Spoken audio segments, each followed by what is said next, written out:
भाजपचे नेते प्रसाद लाड आपल्यासोबत आहे, आपण त्यांच्याशी बोलणार आहोत। आज एकतर महायुतीच्या समन्वय समितीची बैठक झाली, सगळे नेते उपस्थित होते आणि कशी तयारी सुरू आहे ते सांगा। निश्चितपणे फार जोरात तयारी सुरू आहे। आजची बैठक ही मुंबईच्या 2 सभांबद्दलची होती। मुंबईमध्ये 2 प्रशासकीय जिल्हे येतात, त्या 2 जिल्ह्यामधली ही बैठक होती। त्यासाठी आज राष्ट्रवादीच्या वतीने समीर भुजबळ, नरेंद्र राणे, शिवाजीराव नलावडे, भाजपाकडनं अमित साटम, योगेश सागर, मी स्वतः आणि शिवसेनेकडनं राहुल शेवाळे आणि प्रकाश सुर्वे आणि यशवंत जाधव अशी सर्व आणि कार्यकर्त्यांच्या मंडळीची बैठक झाली।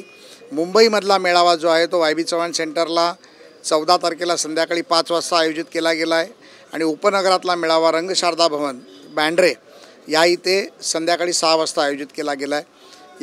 या मेळाव्यांना आमचे सन्माननीय नेते मंगलप्रभात लोढाजी, दीपक केसरकरजी, आशिष शेलारजी आणि इतर मुंबईतले प्रमुख नेते देखील सर्व उपस्थित राहून मार्गदर्शन करणार आहे। आणि भारतीय जनता पार्टी, शिवसेना आणि राष्ट्रवादी ज्याप्रमाणे सरकारमध्ये एकत्रितपणे काम करत आहेत त्याच पद्धतीमध्ये मनोमिलनाचं काम कार्यकर्त्यांमध्ये देखील आहे आणि त्यासाठी तिळगुळ घ्या आणि गोड गोड बोला मकर संक्रांतीच्या दिवशी मेळावे संपूर्ण महाराष्ट्रात 36 ठिकाणी आम्ही आयोजित केले। उद्याचा दिवस अत्यंत महत्त्वाचा आहे। 16 आमदारांच्या अपात्रतेप्रकरणी महत्त्वाची सुनावणी आहे। उद्धव ठाकरेंनी पत्रकार परिषद घेतली आहे, ते म्हणतात की आम्ही कोर्टात जाणार। राहुल नार्वेकर हे मुख्यमंत्र्यांना भेटलेत निकालाच्या आधीच। उद्धव ठाकरेंचा हाच प्रॉब्लेम आहे, धीर सोडून देतात। न्यायप्रविष्ट प्रकरण आहे, एखाद्या गोष्टीचा न्यायालयिक जेव्हा प्रक्रिया चालते तेव्हा त्याचं उत्तर येईपर्यंत थांबावं लागतं। ह्यांच्या बाजूनी न्याय दिला तर न्यायालय चांगलं आणि ह्यांच्या विरोधात न्याय दिला तर न्यायालय बदनाम, ही जी प्रवृत्ती आहे ही कुठेतरी ठाकरे साहेबांनी थांबवली पाहिजे।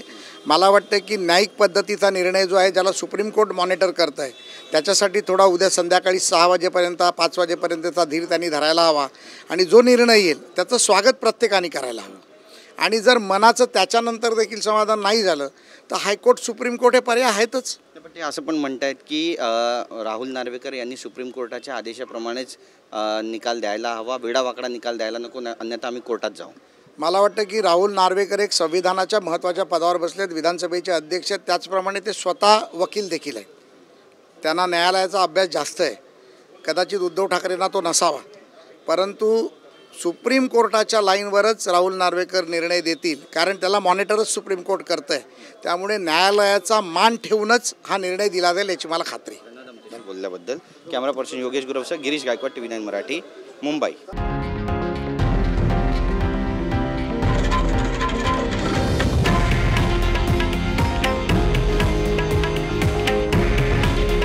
हे आहे देशातील नंबर 1 न्यूज नेटवर्क आणि आपण पाहत आहात TV9 मराठी। काळजी तुमची, हित महाराष्ट्राचं।